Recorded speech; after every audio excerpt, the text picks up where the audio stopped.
Good evening and a very warm welcome. Ballet began at the court of Louis XIV, the man who loved to dance, and he had beautiful long legs, which he loved to show off.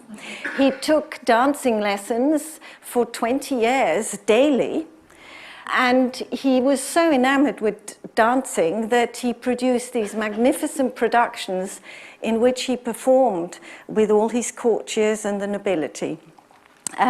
Dancing wasn't the only thing that they had to practice in those days, though. They were very keen on their fencing, and in actual fact the fencing comes before the dancing. And if we could have our two courtiers, bring your swords to the centre, gentlemen. We've got with us James Hay and Nicol Edmonds. The reason I want to show you the fencing is because it was very stylised at the court of Louis XIV, and already at that period they were obviously very much into the frills and the brocade, and it was very stylised the way they fenced. And apparently Louis XIV had a fencing school underneath the Louvre where he got all his best musketeers trained up.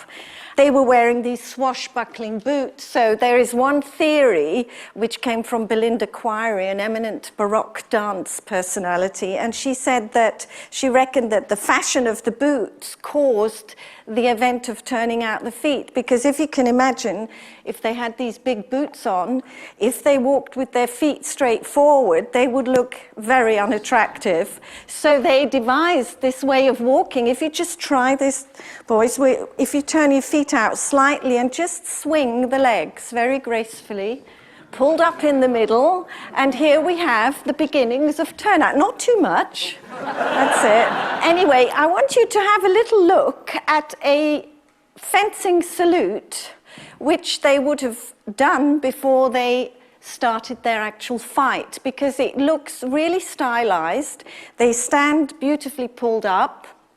They have a slight turnout of the feet already, and it looks to me really obvious that it's sort of inspired ballet. So shall we have a look at that? En garde.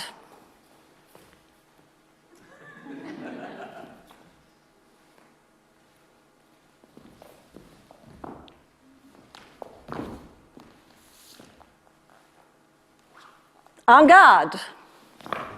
There we are.